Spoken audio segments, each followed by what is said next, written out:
సిటీవీకి స్వాగతం. నా పేరు కోనేరు వేణుగోపాలరావు. ఈరోజు మరి అందరికీ తెలిసిన దినమే అదేనండి, భారతదేశానికి మహాయోధులందరూ కలిసి ఆ రోజు అర్ధరాత్రి స్వతంత్రాన్ని తెచ్చిన దినం. ఈ నేటికి 74 సంవత్సరాలు అయింది. మరి మనమందరం ఇప్పుడున్న పరిస్థితులు బట్టి ఈ కరోనా వైరస్ కోవిడ్-19 లో మరి అలాగే lockdown 1 and lockdown 2 and lockdown 3 and 4 అలాగే 5 లో కూడా మనం మరి ఇన్వాల్వ్ అయి ఉన్నాం. ఈ రోజు పరిస్థితులు బాగోకపోయినా మరి భారతదేశానికి స్వతంత్రం వచ్చిన దినాన్ని పురస్కరించడానికి అనేక మంది నాయకులు అనేక రీతులుగా వారి పనుల మీద మరి ఉదయం నుంచి ఇప్పటి వరకు నిమగ్నమై ఉన్నారు. ఏమైనప్పటికీ ఈ రోజు వారు ప్రత్యేకంగా ఆదిలక్ష్మి చారిటబుల్ ట్రస్ట్ వారు ఒక ప్రత్యేక వినూత్న పథకానికి నాంది పలికారు.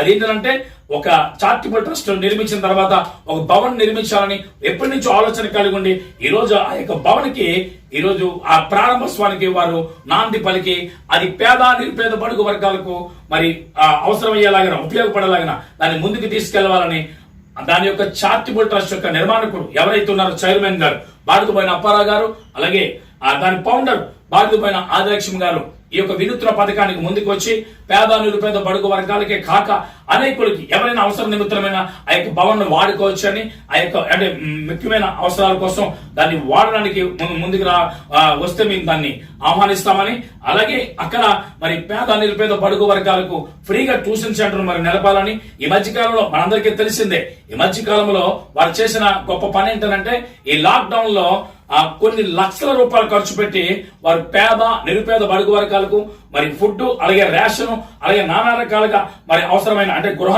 నిర్వాసానికి అంటే ఇంటి అవసరతలకు అవసరమైన ప్రతి ఈవులను వారి చేతుల కష్టార్జితం వారు కష్టపడి సంపాదించిన ధనంతో వెచ్చించి పేదలను ఆదుకోవడానికి వారు చాలా కార్యక్రమాలు చేశారు. ఆ కార్యక్రమాల్లో అనేక వృద్ధులను ఆదుకున్నారు, అలాగే విధవరాలను ఆదుకున్నారు, అలాగే వికలాంగులను ఆదుకున్నారు, అలాగే మీడియా గ్రూపులకు కూడా వారు సహాయం అందించారు.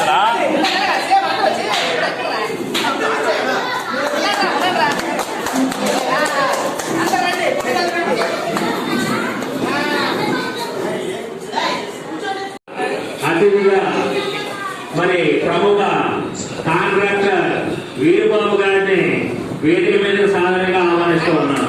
Please welcome sir, please welcome, please welcome, please welcome.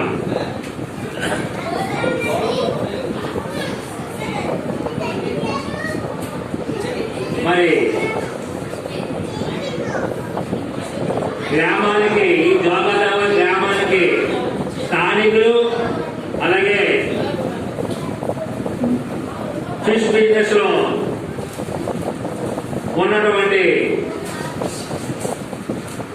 పెద్దలు అలాగే గ్రామానికి ఎంతో అభివృద్ధి పనులు నడిపించినటువంటి పెద్దలు గౌరవశ్రీ మరి గ్రామ అధ్యక్షులు జో సుధాకర్ గారిని వేదిక అలంకరించవలసిందిగా సాధారణంగా ఆహ్వానిస్తూ ఉన్నాం.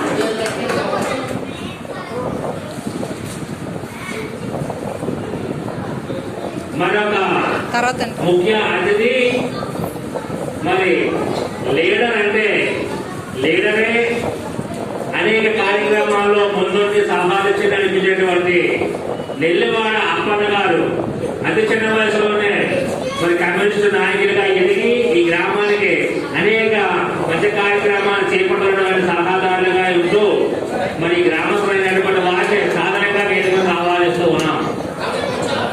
Please welcome sir. సీటే ముందు సీటే ప్లీజ్ వెల్కమ్.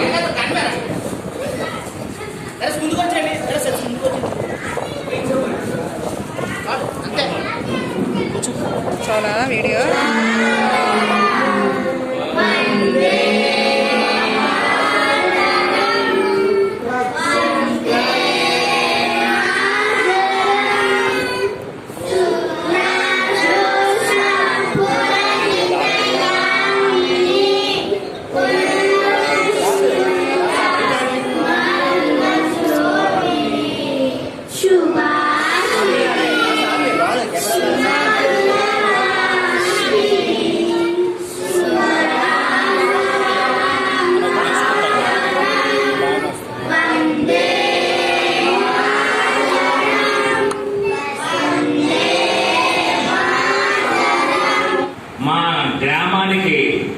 అలాగే అనేక ప్రాంతాలకు, అలాగే గవర్నమెంట్ అధికారులు కూడా తెలిసినటువంటి వ్యక్తి పి అప్పారావు గారు. ఇప్పుడు అప్పారావు గారు వచ్చి ఈ కార్యక్రమం ఉద్దేశించి మాట్లాడవలసిందిగా మరి కోరుతా ఉన్నాం. Please welcome sir.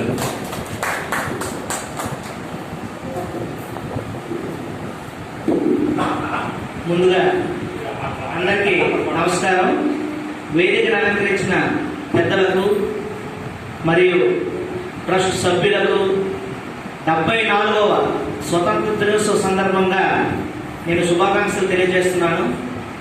ఈ ట్రస్ట్ని, ఈ బిల్డింగ్ కన్స్ట్రక్ట్ చేయడానికి నా వెనకాతల గ్రామ పెద్దలు మరియు మా ట్రస్ట్ మెంబర్స్ చాలా సహాయ సహకారాలు అందించారు.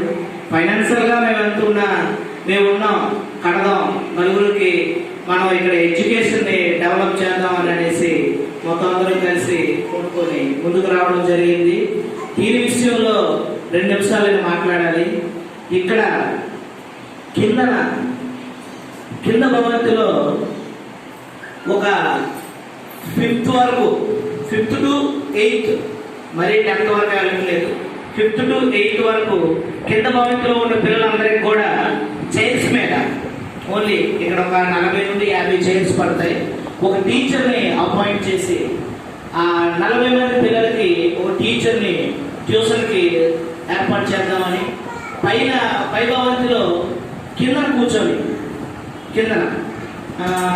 ఏర్పాటు చేసి అక్కడ ఒక 40 మంది పిల్లలకి ఉచితంగా సాయంత్రం 5 నుండి 8 గంటల వరకు ఉచితంగా విద్యని, ఇక్కడ ఎడ్యుకేషన్ని ఇప్పిద్దామని అనేసి ట్రస్ట్ కమిటీ మరియు ట్రస్ట్ ఫౌండర్ మరియు ట్రస్ట్ సభ్యులు అందరూ కలిసి ముందు మాట్లాడుకొని ఈ బిల్డింగ్ నిర్మించడం జరిగింది.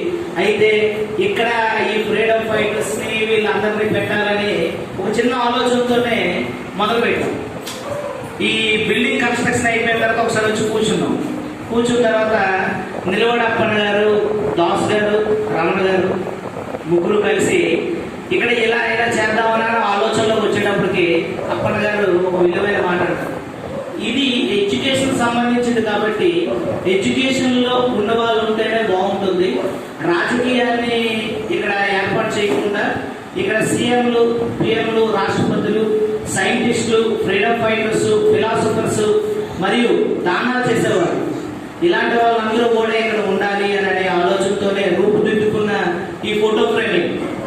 దీనిలో మీకు చాలా మంది తెలుసు, చాలా మంది తెలియదు. అయితే ప్రతి ఒక్కరి కోసం చెప్తే ఇక్కడ చాలా ఎక్కువ టైం తీసుకోవాలి. కాకపోతే నాకు చాలా ఇష్టమైన వ్యక్తి కోసం మీకు చెప్తాను. మీరు కూడా గతంలో వినుండకపోవచ్చు, కానీ ఆ లైన్లో చివర డొక్కా సీతమ్మ గారు అని ఉంటారు. డొక్కా సీతమ్మ గారు అని నాకు ఇంచుమించు ఒక 15 years బ్యాక్ తెలుసు. ఆమె కోసం ఒక బుక్ చదివాను. ఆ బుక్లో ఆమె ఆంధ్ర అన్నదానాలు ఈరోజు అందరూ చేస్తున్నారు, అందరితో పాటు మేము చేస్తున్నాం. కానీ ఆంధ్రప్రదేశ్లో అన్నదానం మొదలుపెట్టింది మొదట ఆమె. ఎప్పుడు కూడా వాళ్ళ ఇంటికి వెళ్తే అన్నం పెట్టే అలాంటి మహత్వాన్ని నాకు ఇక్కడ దక్కింది. ఆమెని ఈ ఫోటో ఫ్రేమ్లో పెట్టి మన ట్రస్ట్ బిల్డింగ్ లో పెట్టడం నాకు చాలా ఆనందంగా ఉంది. దీన్ని ఇంకా ఎన్నో మంచి మంచి కార్యక్రమాలు చేసి ఇక్కడ మార్నింగ్ సెక్షన్ యోగా ప్లాన్ చేద్దామని అనేసి ట్రస్ట్ సభ్యులందరూ అనుకుంటున్నారు. మొత్తం అందరూ కూడా పెద్ద వయసులో ఉన్న వాళ్ళు ఇక్కడ కొంతమంది ఖాళీగా ఉంటున్నారు. ఒక యోగా టీచర్ ఎవరికైనా అపాయింట్ చేసి మార్నింగ్ సెక్షన్ లో 6 to 7, 7 to 8 అంటూ 3 సెక్షన్స్ పెట్టి ఇక్కడ కొద్దిగా పెద్ద ఏజ్ లో ఉన్న వాళ్ళు, ఖాళీగా ఉన్న వాళ్ళకి యోగాని నేర్పిద్దామని ఒక ఆలోచనలో ఉన్నాం. దాంతో పాటు ఎవరైనా ఇంట్లో చిన్న చిన్న శుభకార్యాలైనా వాళ్ళకి ఎక్కడో ఫంక్షన్స్ చేసుకునేటప్పుడు మిగిలిన టైంలో వాళ్ళకి చుట్టాలు వస్తారు. మిగిలిన టైంలో వాళ్ళ చుట్టాలు వచ్చినప్పుడు మనం ఉన్నవన్నీ చిన్న చిన్న ఇల్లు, మనకి ఎక్కడ కూడా పెద్ద పెద్ద బిల్డింగ్స్ అయితే ఎవరికి ఉండవు. ఆ 30 మంది వచ్చినప్పుడు మన ఇల్లు చాలా ఇరుకవుతుంటాయి. ఆ ఇల్లు ఇరుకవుతున్నప్పుడు మన గ్రామానికి సంబంధించి ఎవరైనా సరే మ్యారేజ్ చేసుకునేటప్పుడు మన ట్రస్ట్ భవనాన్ని నేను వాళ్ళ కోసమని ఫ్రీగా ఇస్తారని మీకు తెలియజేస్తున్నాను. ఎవరైనా సరే ఇక్కడ వచ్చి మ్యారేజ్ వేరే ప్లేస్ లో చేసుకున్నా ఇక్కడ వచ్చి నైట్ స్టేయింగ్ పడుకొని చక్కగా ఫ్రెష్ అప్ అయ్యి ఇక్కడ నుండి బయలుదేరి బయటకు వెళ్తారనేసి నేను అనుకుంటున్నాను. దీనికి ఇంకొకటి ముఖ్యమైన విషయం ఏంటంటే దీనికి ప్రత్యేకంగా ఎడ్యుకేషనే ఫస్ట్. మాకు ఎడ్యుకేషన్ మీదే మా దృష్టి అంతా ఉంది. ఎడ్యుకేషన్నే మేము పైకి తీసుకొని రావాలి. మేము సంపాదించిన దాంట్లో ఎవ్రీ రూపాయిలోని ₹1 మేము ఈ ట్రస్టులు పెట్టి అన్నదానాలు కానీ, వస్త్రదానాలు కానీ, వృద్ధాప్యంలో ఉన్న వాళ్ళకి కానీ, బుద్ధిమాన్యం పిల్లలకు కానీ, బ్లైండ్ వాళ్ళకి కానీ బుక్స్, పెన్నులు వాళ్ళకి ఏం అవసరం అయితే అవి మేము ఇవ్వడానికి కానీ ఎప్పుడూ రెడీగానే ఉన్నాం. మొన్న వచ్చిన మహమ్మారి కరోనా విపత్తిలో కూడా ఇంచుమించు మా ట్రస్ట్ సభ్యులందరూ కలిసి మొత్తం అందరూ ఒక మాట అనుకొని ఇలా 25 రోజులు మనం నిత్యాన్నదానం చేద్దాం.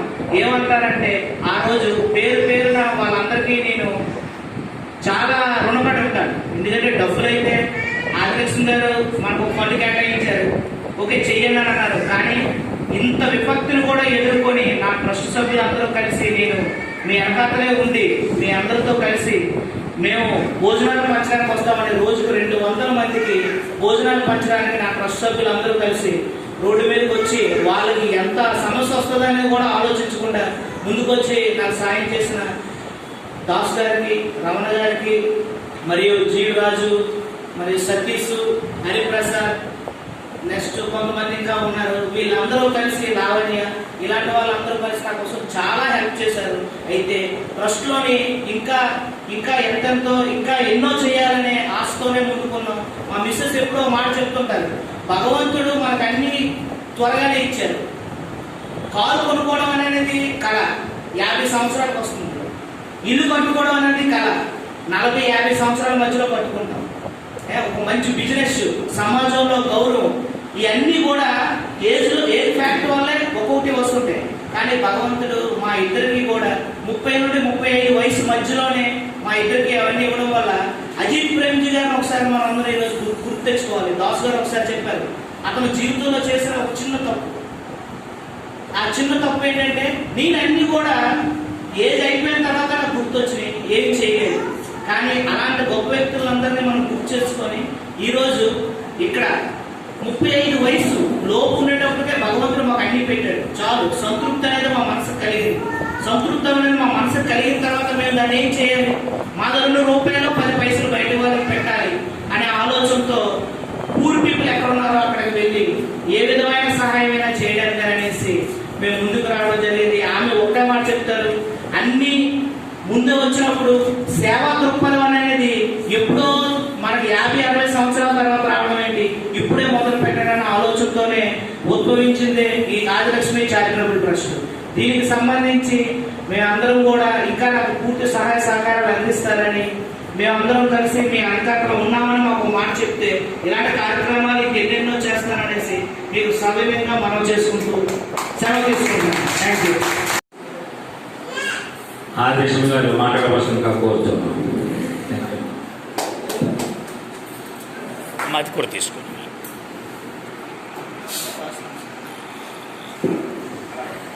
అందరికీ నమస్కారం. 74వ సంవత్సరం స్వతంత్రం దినోత్సవం శుభాకాంక్షలు. నాకైతే పెద్దగా మాట్లాడడం రాదు, నేను కొంచెం భయపడుతూ ఉంటాను ఎక్కువని. నేను నా ఒక్కదానికి కాదంతా అందరికీ, మా సభ్యులు మొత్తం అందరూ సహకరిస్తున్న, సభ్యులు కాకుండా బయట ఉన్న కూడా సహకరిస్తున్నారు. అందరూ సహకరిస్తున్న అందరికీ థ్యాంక్ యూ. అందరికీ ఇంకోసారి స్వతంత్ర దినోత్సవం శుభాకాంక్షలు.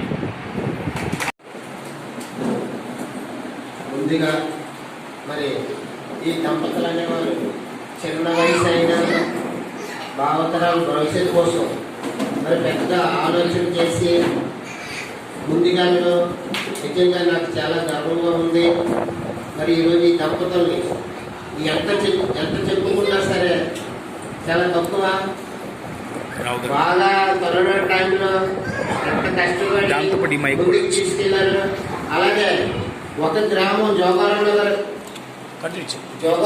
గ్రామం కాకుండా చుట్టూ 4 గ్రామాల్లో కూడా మంచి ఎడ్యుకేషన్ పిల్లలు రావాలి అని వాళ్ళ మనసులోకి మరి ఈ భావం ముందుగా అలవాటే ఈరోజు ఈ భవనాన్ని ఈరోజు ప్రతిష్ఠించడం అయింది.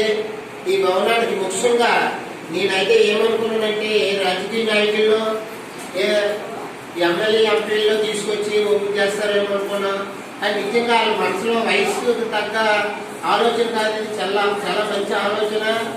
చిన్న బాలపిల్లలతో ఓపెన్ చేయించారంటే నాకు ఆశ్చర్యపోయింది. ఏంటి బాలపిల్లల కోసమని నాకు తెలిసిన 2-3 అడిగితే వాళ్ళు ఏం చెప్పారంటే బాలపిల్లలే రేపటి పౌరులండి, మరి బాలపిల్లలతో ఈ ప్రారంభం చేయడం చాలా బాగుంది, చాలా చక్కటి ఆలోచన వాళ్ళకి రావడం అందరూ కూడా చాలా గౌరవంగా ఉందని మనం చేస్తూ, అలాగే ఈరోజు ఇంత పెద్ద ఆలోచన వాళ్ళకి భగవంతుడు ఇచ్చినందుకు ఇదే కాకుండా భావతరాల భవిష్యత్తు కోసం ఆలోచించి నిజంగా విద్య లేని గ్రామాలు ఏవైతే ఉన్నాయో దత్తత తీసుకొని గతంలో ఎలాగైతే ముందుకు తీసుకెళ్లారో మరి అలాగే ఈ భవనంలో కూడా చాలా మంది ఈ 4 గ్రామాలు పిల్లలు బాగా కింద పడిపోయి ఉన్నారు కాబట్టి వాళ్ళని పైకి తీసుకురావడానికి ఇలా ఆలోచన ఉంది కాబట్టి మరి వీళ్ళకి ఎలాంటి అవసరాలున్నా ఈ జోగర్ణ గ్రామ ప్రెసిడెంట్గా అలాగే మా కమిటీ నిర్ణయించుకున్న భవిష్యత్తుగా వాళ్ళకి మా సహారాలన్నీ కూడా భర్త భార్యలు ఇద్దరం కూడా గ్రామం తరఫున జోగర్ణ ప్రతి విషయాలు కూడా మేము సహకరిస్తామని మా బాడీ తరఫున మా గ్రామ ప్రెసిడెంట్ తరఫున నేను వీళ్ళకి వాగ్దానం చేయడం జరుగుతుంది.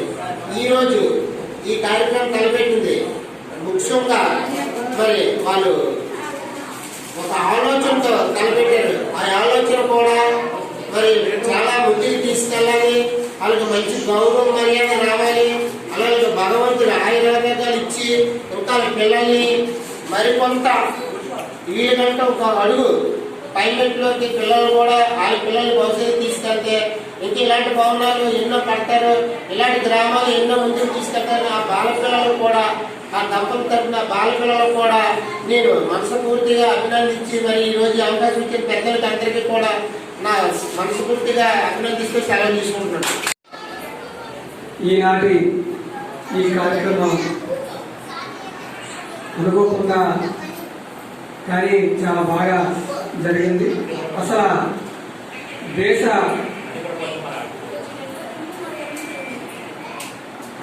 ఇప్పుడున్న దేశ పరిస్థితుల్లో కరోనా నాటి మహమ్మారి మన దేశాన్ని అతలాకుతలం చేస్తున్న తరుణంలో అలాగే ఈ దేశం నేటికి 74 సంవత్సరాల స్వతంత్ర ఫలాల్ని మనం అనుభవిస్తున్నట్టే ఒకనాడు ఈ దేశ స్వతంత్రం కోసం చాలా పెద్ద ఎత్తున 200 సంవత్సరాల పోరాట ఫలితమే ఈరోజు మనం అనిపిస్తున్న స్వతంత్రం. గాంధీజీ వచ్చిన తర్వాత గాంధీజీకి ముందే మన దేశ స్వతంత్రం కోసం సిపాయి తిరుగుబాటు అలాగే విప్లవ స్ఫూర్తితో జరిగినటువంటి జలియన్వాలా బాగ్ ఘటన ఇవన్నీ ఉత్తేజం కలిగించి ఆనాటి పరిస్థితుల్లో మరి గాంధీని దక్షిణాఫ్రికాలో ఆ ప్రభుత్వం ఆ దొరలు గాంధీజీని అవమానించిన తర్వాత నా దేశ ప్రజలు కూడా ఇలాంటి అవమానంగా పాలవుతున్నారనే ఒక ఆలోచనతో గాంధీజీ మన దేశానికి రావడం, దాని తర్వాత ఉత్తేజమైనటువంటి లాలా లజపత్ రాయ్ మేము స్వతంత్ర పోరాటం ఒక ఉవ్వెత్తున ఇష్టపడడానికి కారణంలో భాగంగా లాలా లజపత్ రాయ్ ఆనాటి బ్రిటిష్ హైకమాండ్ మీద తిరుగుబాటు చేస్తున్నప్పుడు లాలా లజపత్ రాయ్ని చాలా చిత్రహింసలు చేసి మరి అతన్ని చనిపోవడానికి కారణమైతే ఆ ఇంట్లోనే సుభాష్ చంద్రబోస్, భగత్ సింగ్, రాజ్గురు సుఖదేవ్ లాంటి యువ కిషోరాలు ఉద్యమించి ఇది చాలా దుర్మార్గం అని పెద్ద విభూతిని జరిగిన తర్వాతే ఆ ఫలితం తర్వాతే మనం క్విట్ ఇండియా ఉద్యమం మన స్వతంత్ర ఉద్యమానికి ఒక పెద్ద మలుపు విదేశీ వస్తువుల బహిష్కరణ అలాగే ఉప్పు సత్యాగ్రహం ఎన్నిటితో తోడ్పడితే క్విట్ ఇండియా ఉద్యమం మా బతుకులు మేమే బతుకుతాం, మా సంపద మేమే అనిపిస్తాం, మీరెవరు మా దేశాన్ని ఆధిపత్యం చేయడానికి కానీ పెద్ద ఎత్తున చిన్న పెద్ద తేడా లేకుండా ఆనాటి ఉత్తేజమైనటువంటి వాతావరణం కలిగి మన గచ్చంలో లేక మన పోరాటాన్ని ఇక నిర్వహించలేని శక్తి కోల్పోయిన తర్వాత బ్రిటిష్ ప్రభుత్వం మరి 1940 అది కూడా ఉదయిస్తే ఈయనేమో చాలా ఉత్సాహంతో మనల్ని అవమానించకుండా సంబరాలు చేస్తారనే ఉద్దేశంతో అర్ధరాత్రి ఇచ్చినటువంటి ఈ స్వతంత్రం అనేక పోరాటాల ఫలితంగానే జరిగింది. ఆనాటి స్వతంత్ర పోరాటంలో చాలా ఉత్తేజం మన భవనం కూడా ఏర్పడడానికి కూడా అదే కారణం. ఆ రోజు మనకి విద్య చాలా తక్కువగా ఉంది. విద్య తక్కువగా ఉంది కాబట్టి మనకి మొదటగా మన రాష్ట్రపతిని విద్యావేత్తనే చేశారు. ఆ విద్యావేత్తలు చేసిన తర్వాతే మన దేశం అంచెలంచెలుగా విద్యతో పాటు సైన్స్ అన్ని కలిపి చాలా అద్భుతమైన ప్రపంచంలో ఎటువంటి ఏ రాజ్యాంగానికి లేనటువంటి అన్ని రాజ్యాలకు సంబంధించినటువంటి మంచిని తీసుకొని పొందుపరిచినటువంటి అద్భుతమైన రాజ్యాంగం. ఇటువంటి రాజ్యాంగం ప్రపంచంలో ఏ దేశంలో లేదు. ఏదో దేశంలో ఏదో బానిసత్వంలో ఇంకొకటి స్వేచ్ఛకైతే అన్ని దేశాల్లో ఉన్న స్వేచ్ఛ కన్నా భారతదేశంలో ఉన్నటువంటి స్వేచ్ఛ చాలా అద్భుతమైంది. దానికి మనకి మంచి అదృష్టం ఏంటంటే బిఆర్ అంబేద్కర్ గారు ఆనాడు బ్రిటిష్ లైబ్రరీలో గడిపినటువంటి కాలం గొప్ప కాలం. ఆ కాలం బట్టే ప్రపంచ రాజ్యాంగాన్ని సమీక్షించి మనం ఒక అద్భుతమైన రాజ్యం నిర్మించుకున్నాం. ఆ స్కూల్లోనే ముందుకు మనం పోవడం జరుగుతుంది. ఈ తరుణంలో అసలు ఆదిలక్ష్మి ఫౌండేషన్ అనేది అనేది చాలా అద్భుతంగా పిల్లలు అంటే నేను బాగాలే పౌరులనే ఆ సదుద్దేశంతో మన ప్రభుత్వం ముందుకు అడిగేసిన క్రమేపణాలు అయ్యి అక్కడి నుంచి తప్పుకున్న తను విద్య ముఖ్యం. విద్య ఉంటే ఆస్తుపాస్తులు లేకపోతే విద్య సంపాదిస్తుంది అనేది నాడి గమనించి ఈ ప్రశ్న ఏర్పాటు చేయడం, ఇది విద్యావేత్తల్ని విద్యా సంబంధించిన విషయాల్ని అలాగే ప్రజల్లో చైతన్యం అంటే సోషల్ అవేర్నెస్ ప్రకృతి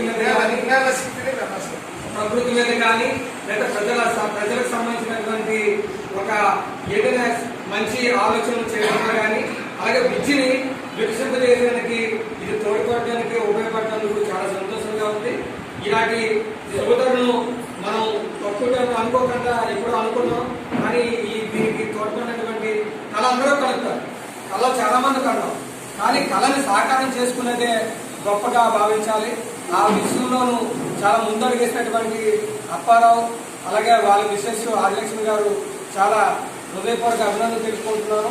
ఇలాంటివి మంచి ఆలోచనలతో ఇంకా ముందుకు పోయి ఈ ట్రస్ట్ని చాలా ఒక ఉన్నతమైన అంటే చాలా మంది ట్రస్టులు పెడతారు రాజకీయ స్వలాభాల కోసం, లేకపోతే వాళ్ళు ఇతర ఆర్థిక అవసరాలు ఓడిపోవడం కోసం ట్రస్టులు పెడుతున్న ఈ తరుణంలో మన ట్రస్ట్ మంచి ఉద్దేశంతో సమాజ ఉన్నత కోసం ఏదైతే సమాజంలో నేను రూపాయి సంపాదిస్తున్నానో ఆ సమాజానికే మనం ఆ రూపాయిని మనం సాయం ఖర్చు పెట్టాలన్న మంచి ఉద్దేశం.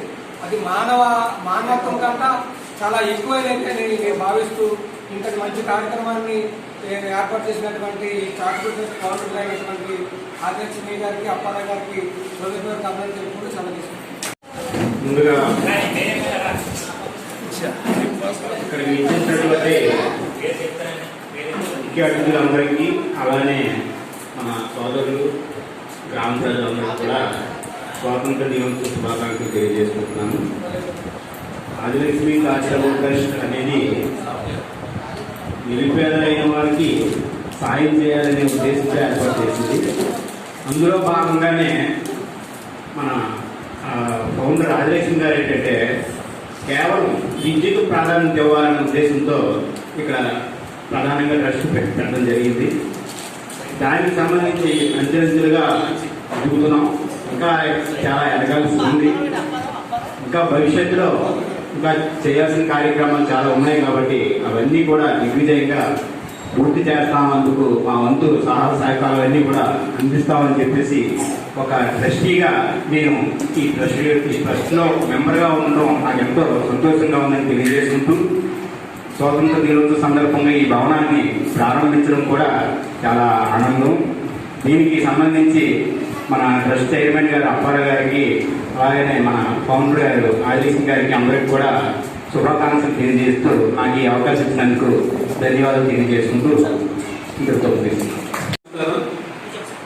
ముందుగా 74వ స్వాతంత్ర దినోత్సవ శుభాకాంక్షలు దేశ ప్రజలకి మనతో కూడా. మరి చాలా మంచి దినం ఈరోజు. ఎంతోమంది ఎన్నో పోరాటాలు, ప్రాణత్యాగాలు, బలిదానాలు ఎందరో చేశారు. ఎందరో వెనక ఉండిపోయారు. కొంతమంది మాత్రమే మనకు కనిపిస్తున్నాయి ఈరోజు. దానికి ఉదాహరణగా మన ట్రస్ట్ భవన్లో ఎంతోమంది నాయకులు ఫోటోలు కూడా పెట్టి ఉన్నారు. చాలా సంతోషం. వీరే కాకుండా వీరి వెనకాల చాలా మంది ఉన్నారు. ఫోటోలు తీయలేని సమయంలో కూడా పోరాటం చేసిన ఉన్నారు. దాదాపుగా బ్రిటిష్ వాళ్ళు 200 సంవత్సరాలు మన బానిసలుగా మనల్ని పరిపాలించారు. మరి ఎంతో మంది త్యాగ ఫలితమే ఈరోజు మనకి ఈ స్వేచ్ఛ స్వాతంత్రం.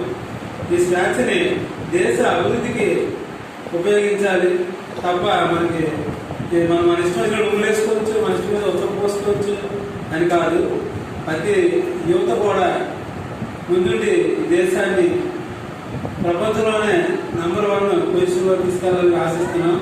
అందులో భాగంగానే మరి ఈరోజు ఆదేశం చారిటబుల్ ట్రస్ట్ వాళ్ళు కేవలం విద్యనే, మనం ఆస్తులు అంతస్తులు కాదు పిల్లలకు ఇవ్వాల్సినవి, విద్యను ఇస్తే చాలు వాళ్ళు అత్యున్నత స్థానానికి వెళ్ళడానికి అవకాశం వస్తుందని దీంట్లో ఈ కులమంతాలు కానీ మరి ఎటువంటి భేదాలు లేకుండా ఉన్న ఒక విద్య కనుక దాన్నే వాళ్ళు ప్రధానంగా చేసుకొని ఈరోజు ఈ చారిటబుల్ ట్రస్ట్ స్థాపించడమే కాకుండా మరి ముందు మరి ఎంతో మంది విద్యాదానం చేసి ఈ దేశ పౌరులుగా తీర్చిదిద్దడానికి వారు సంకల్పించారు. ఈ సందర్భంగా వారికి మన హృదయపూర్వక కృతజ్ఞతలు తెలియజేస్తున్నాను. మరి ఇప్పుడే కాదు ఎల్లప్పుడూ కూడా వారి తోడుగా ఉండి ఈ యొక్క విజయ బాబులో మేము కూడా భాగస్వామ్యం అవుతానికి మాకు చాలా ఆనందం ఉంది. థ్యాంక్ యూ తమ్ముడు. థ్యాంక్ యూ అమ్మా. అందరికీ థ్యాంక్ యూ. మహానుభావులు ఎంతోమంది ప్రాణాలు తెగించి పోరాడి ప్రాణాలు పోయి కూడా ఈరోజు ఈ స్వతంత్రాన్ని మనం జరుపుకుంటున్నాం. అదేవిధంగా ఈరోజు ఈ యొక్క చిన్నపిల్లలైనా మనం అంటే మన దృష్టికి చిన్నపిల్లలైనా ఆదిలక్ష్మి అంటే నాటుపడి టెస్టులు వారు నిర్వహించారు. పిల్లలకి మంచి భావితరాలు ముందుకు వెళ్ళాలనేసి ఈ భావితరాల కోసం ఈ యొక్క టెస్ట్ నిర్మించారు. వాళ్ళు భావితరాలు